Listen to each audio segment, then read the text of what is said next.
Welcome to Rocky Mountain National Park. The vast Rocky Mountains range extends from the western United States up to Canada. National parks in both countries protect many of the huge peaks. Here in Colorado, Rocky Mountain National Park covers about 1,100 square kilometers. Although it is much smaller than other western parks like Yellowstone, it welcomes almost as many visitors each year. People from around the world come to experience its alpine or high mountain environment. In the spring and summer, wildflowers burst to life, and many kinds of butterflies arrive. In the fall, the aspen trees turn bright yellow and orange. In the winter, deep snow blankets the park. Its peaceful alpine lakes freeze over. One of the major sights here is the Continental Divide. The area in the high mountains separates the rivers that flow into the Pacific Ocean from the rivers that flow into the Atlantic Ocean. The Rockies' huge glaciers form the rivers. Glaciers help tell the natural history of the land. Over millions of years, glaciers carved deep canyons out of rock. Erosion from wind and water formed the mountains' sharp summits that we see today. Rock at the top of these summits is some of the oldest found on Earth. It was not until 11,000 years ago that humans began living in the area. The Utes tribe settled here for part of the year thousands of years ago.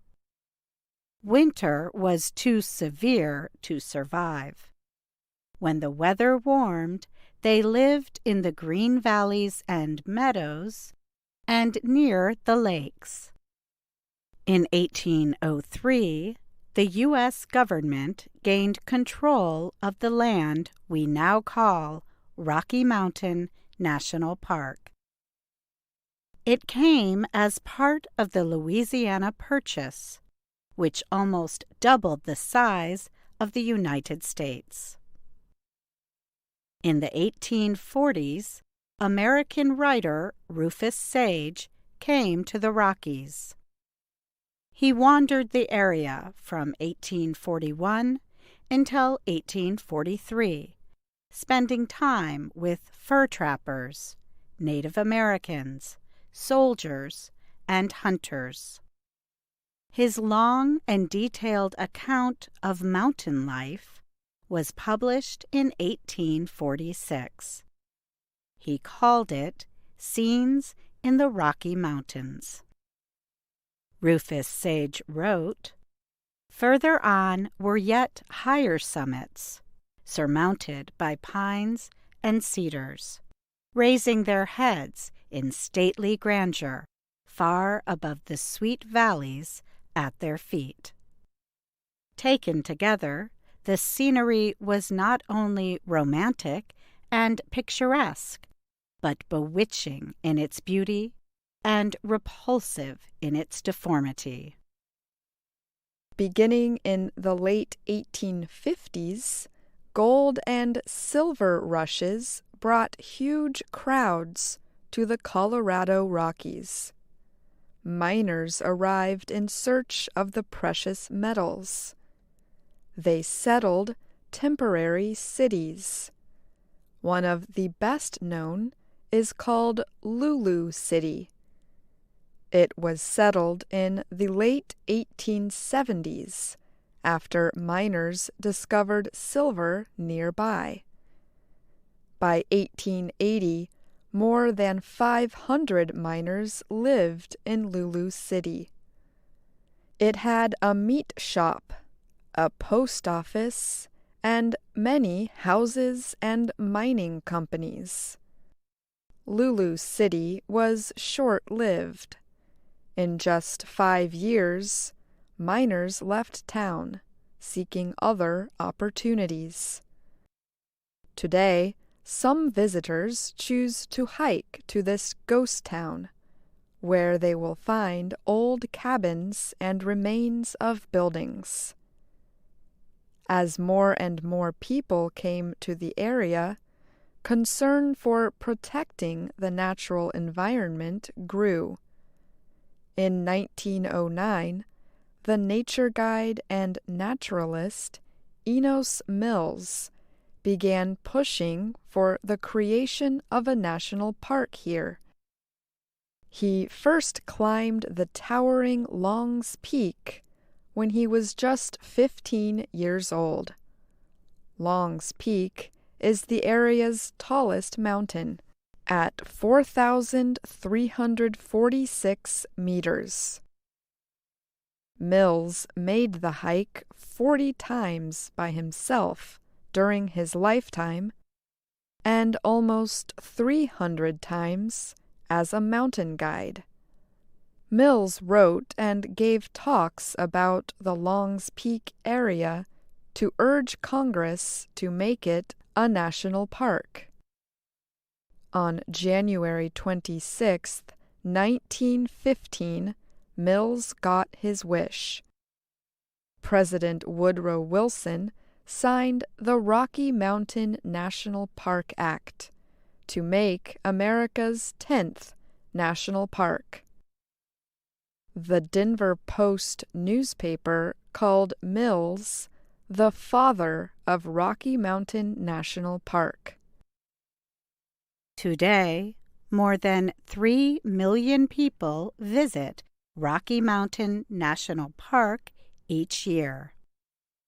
In 2015, it was the third most visited national park in the country. Many visitors arrive by car. They drive the Trail Ridge Road, which winds through meadows and forests and up the mountains. The road was built in the 1930s during the Great Depression. At the time, many of the western national parks were served by the railway. Travelers arrived on trains. But a railroad never served Rocky Mountain National Park. The National Park Service described it as always an auto park. The high number of visitors and vehicles caused concern.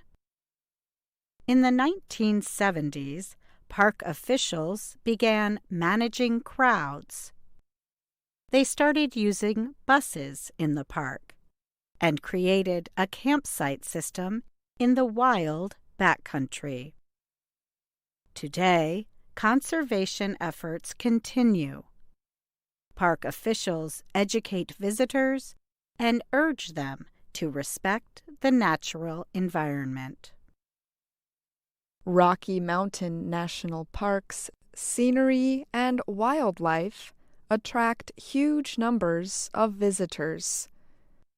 The park has over 480 kilometers of hiking trails. They include challenging climbs up some of the tallest mountains and forest hikes that lead to the park's many waterfalls. They also include trails to crystal blue alpine lakes. One leads to Mills Lake, in honor of Enos Mills. The view of Long's Peak from the lakeside is one of the finest views in the whole park. One of the most extreme hikes in the park is the Continental Divide Loop. The 86-kilometer path cuts through glacial valleys and past lakes and waterfalls. It takes most hikers at least 6 days to complete. Long hikes give visitors a chance to experience Rocky Mountain wildlife. Within the park are hundreds of elk and bighorn sheep, as well as a small moose population. The park's huge number of large animals makes it one of the best places in America for wildlife watching. Butterflies fill the park's meadows. Some of the most common kinds are the painted lady, the Arctic blue, and the western pine elfin. Butterflies help researchers in the park study the effects of climate change. Scientists and volunteers collected information on butterfly populations from 1995 until 2011. They identified more than 140 butterfly species. Park visitors also come to fish, bike, and go horseback riding. The animals are permitted on most of the park's hiking trails. You can ride in the park on horseback. You can explore on foot. You can sleep under the stars. You can sit by a clear, quiet lake.